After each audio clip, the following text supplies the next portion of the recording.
We're here! Did we miss anything? We would not presume to begin without you, Ida. Urianger has returned to the Waking Sands, but everyone else is now present. Yes, but for what exactly? We all have duties to attend to, Alphino, so you may dispense with the preamble. Thank you, Elise. It is the very subject of those duties which compelled me to call this gathering. Though the Warriors of Darkness no longer pose a threat, Eorzea's many troubles demand no less of our attention. And while I stand by the decision to approach each task as we see fit, I fear our effectiveness will ultimately be diminished should we continue to act in ignorance of each other's efforts. Thus, I propose we elect a successor to Minfilia. Not to serve as a fully fledged antecedent, perhaps, but as a coordinator of operations. Is that all? Oh, then the decision seems clear.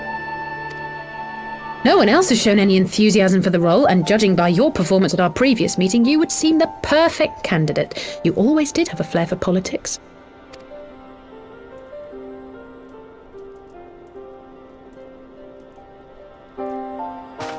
I did not mean to... That was not my intention. As my tenure as commander of the Crystal Braves comprehensively demonstrated, I lack the qualities required for such an office. I would much prefer to remain as I am now, A soldier in the field, so to speak. Should none of our numbers step forward, must we then constrain some unwilling candidate to take up the position? Well, based on merit alone, a certain adventurer would be my choice. Though I concede he might struggle to balance his new responsibilities with, let me see, slaying primals, thwarting legatuses, and feeding the orphan poor. Thancred makes a good point. Any who would wear such a mantle would be bound by its obligations. Have we not become sufficiently familiar with each other's methods to act without an overseer?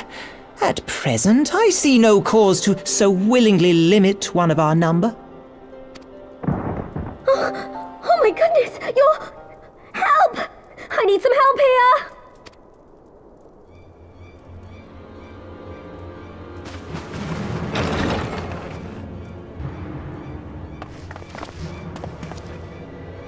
Tataru, are you all right?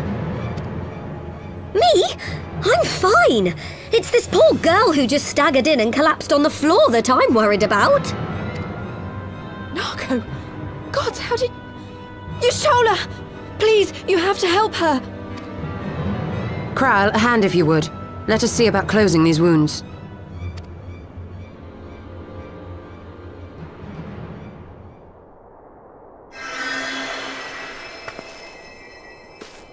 Now, we've staunched the bleeding, but it may be a while before you can move about again. Though having seen your wounds, I'm surprised you are still moving at all.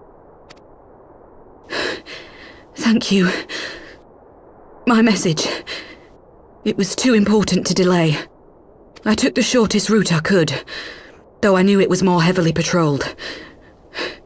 As you can see, my efforts at evasion were not entirely successful. Honestly, you're too brave for your own good. What was so urgent that you needed to fight half the Empire to get here? You could have been killed. I'm sorry, Ida. I had good reason.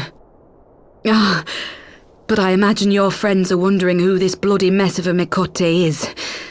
My name is Minago, and I belong to the Alamegan Resistance. I came to warn Ida and Papalimo about one of our leaders. A man who calls himself the Griffin. He's always been dangerous, but he's planning something new. Something reckless. The Griffin, you say? I've heard the name. Rumor has it your man is eager to test his claws. Aye, and on no easy target. He means to assault Belsar's wall from the Alamegan side. But what does the Griffin possibly hope to gain from such an attack? From what I understand, he wants the fires of war to spread to Eorzea. And for that, he needs to control the border with Gridania.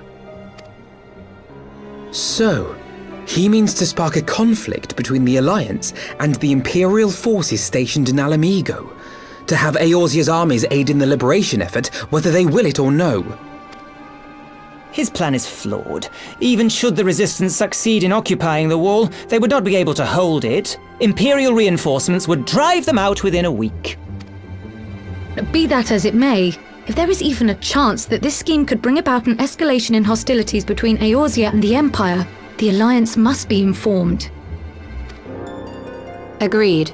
I should depart for Limsa forthwith and seek an audience with the Admiral. Thancred, Uldar is yours.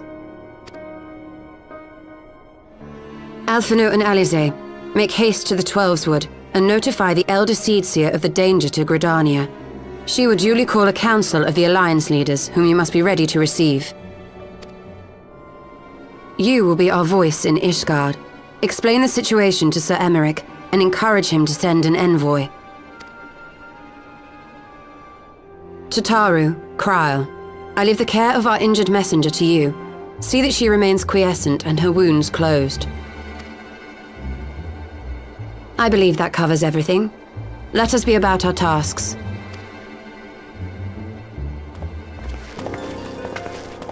I suspect the ill tidings from Girabania will be held as a turning point. The beginning to a bloody end. The business of war was ever conducted with the coin of self-sacrifice.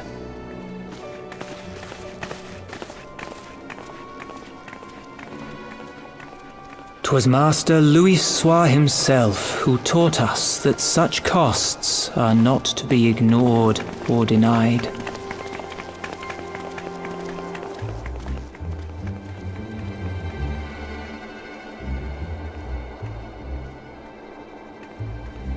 And so I shall embrace them. When the time comes, I will make my choice, as you will yours.